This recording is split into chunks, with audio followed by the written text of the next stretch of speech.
حضرت ابراہیم علیہ السلام کو رب کی طرف بلانے کے سلسلے میں قوم نے جس قدر تکلیفیں دینی تھی دے چکی۔ اب حضرت ابراہیم علیہ السلام اپنے مومن پیروکاروں کے ساتھ اپنے وطن عزیز کو چھوڑ کر چلے گئے۔ آپ کے ساتھ آپ کی بیوی حضرت سارہ بھی تھیں جو آپ کے چچا کی صاحبزادی تھی۔ آپ کے بھتیجے لوط بھی مسلمان ہو چکے تھے اور آپ کی پیروی کرتے تھے۔ یہ بھی کافروں سے تنگ آ کر آپ کے ساتھ بھاگ نکلے۔ کئی ملکوں سے ہوتے ہوئے یہ لوگ حران پہنچے۔ جتنا عرصہ اللہ کو منظور تھا حضرت ابراہیم علیہ السلام اللہ کی طرف لوگوں کو بلاتے رہے اور غیر کی پوجا سے منع کرتے رہے۔ اس بارے میں جس قدر آپ کو تکلیفیں پہنچائی جاتی آپ خوشی کے ساتھ انہیں برداشت کرتے۔ آخرکار آپ نے مصر جانے کی ٹھان لی۔ اس زمانے مصر کا بادشاہ حکوس نامی تھا۔ اس کی عادت تھی کہ وہ جس قدر خوبصورت عورت کو دیکھتا اسے اپنی بیوی بنا لیتا۔ حضرت ابراہیم علیہ السلام کی بیوی حضرت سارہ بھی بہت حسین و جمیل تھیں۔ تمام عورتوں سے آپ خوبصورتی اور حسن و ملاحت میں فائق تھیں۔ جب اس بادشاہ کے کارکنوں کو معلوم ہوا جو کہ ملک کے گوشے گوشے میں پھیلے ہوئے تھے کہ حضرت سارہ حضرت ابراہیم علیہ السلام کے ساتھ مصر میں داخل ہوئی ہیں تو فوراً بادشاہ کو جا کر بتایا کہ مصر کے اندر ایک ایسی حسین و جمیل خوبصورت عورت آئی ہے کہ اس جیسی حسین عورت کبھی نہیں دیکھی تھی۔ بادشاہ بولا جو شخص اس عورت کے ساتھ آیا ہے اسے لاؤ تاکہ ہم اسے معلوم کریں کہ وہ کون ہے۔ کارندہ حضرت ابراہیم علیہ السلام کے پاس گیا اور آپ کو بادشاہ کے پاس بلا لایا۔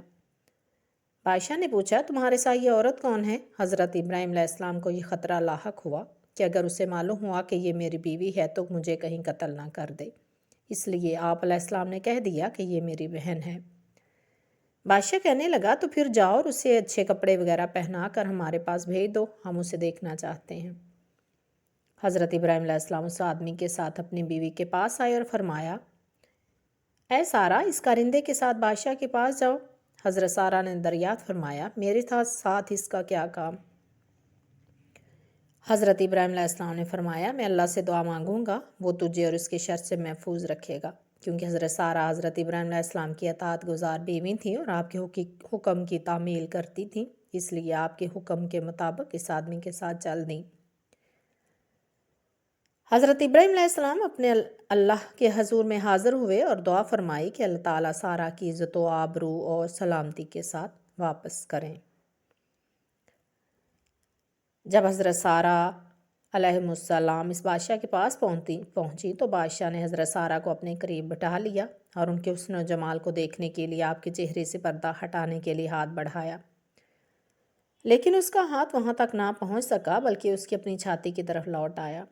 اس نے محسوس کیا کہ اس خاتون کے اور اس کے درمیان ایسی کوئی مخفی قوت ہے جو اس خاتون کی طرف اسے نہیں بڑھنے دیتی اور اس خاتون کی حفاظت کرتی ہے۔ بادشاہ حیرت اور غم میں ڈوبا ہوا تھا۔ اسے حضرت سارہ کا معاملہ بڑا عجیب نظر آیا۔ اس نے فوراً اپنے دل سے برائی کا خیال نکال دیا اور آپ کو عزت و احترام کے ساتھ واپس بھیج دینے کا ارادہ کر لیا۔ چنانچہ حضرت سارہ کو کچھ تحفے وغیرہ دے کر عزت و احترام کے ساتھ واپس بھیج دیا گیا۔ ان تحفوں میں ایک خوبصورت لونڈی بھی تھی جس کا نام ہاجرہ تھا۔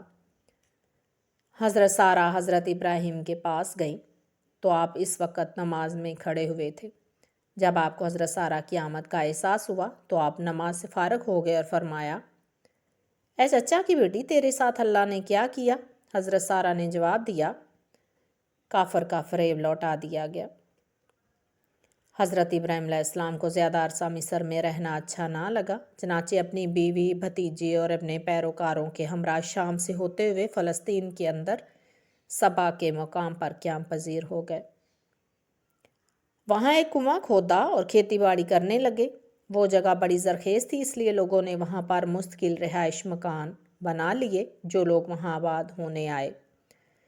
آپ علیہ السلام ان سے صرف یہ اقرار کرواتے کہ اللہ کے سوا کوئی معبود نہیں۔ کچھ تو اس بات کو تسلیم کر لیتے اور کچھ انکار کر دیتے اور جہاں سے آتے وہی نامرادی کی حالت میں واپس لوٹ جاتے۔ اللہ تعالیٰ نے حضرت ابراہیم علیہ السلام کے رزق اور مال و دولت میں بڑی برکت دی۔ آپ کی کھیتی اچھی ہوتی۔ آپ نے ایسے وقت میں بھیڑ بکریوں کے ریوڑ جمع کر لیے جبکہ کافروں کے رزق کو تنگ کر دیا گیا۔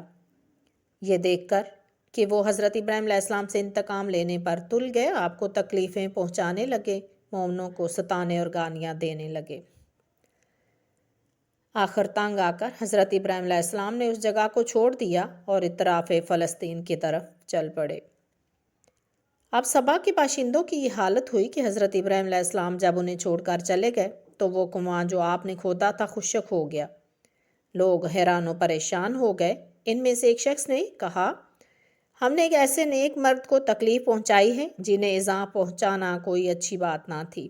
وہ ہماری ضرر رسانی کی وجہ سے مجبور ہو کر یہاں سے چلے گئے، چلو انہیں راضی کریں اور واپس لے آئیں، ورنہ ہماری خیر نہیں۔ چنانچہ ان کی ایک جماعت حضرت ابراہیم علیہ السلام کے پاس کی اور عرض کیا کہ حضور واپس تشریف لے آئیں۔ آپ نے فرمایا، میں ایسے شہر جہاں مجھے تکلیف دی گئی ہے اور ستایا گیا ہے واپس جانے کے لیے تیار نہیں۔ انہوں نے کہا، حضور وہ کنواں جو آپ نے کھودا تھا خشک ہو گیا ہے، ہم اس سے پانی پیتے تھے۔ آپ نے اپنے گلے سے 7 بکریاں انہیں دیں اور فرمایا، جاؤ ان بکریوں کو کنویں پر لے جاؤ، پانی دوبارہ آ جائے گا۔ چنانچہ جب وہ ان بکریوں کو کنویں پر لے گئے تو پانی اوپر آ گیا اور بکریوں نے پی لیا۔ سب لوگوں نے پیا اور اپنے مویشیوں کو بھی پلایا۔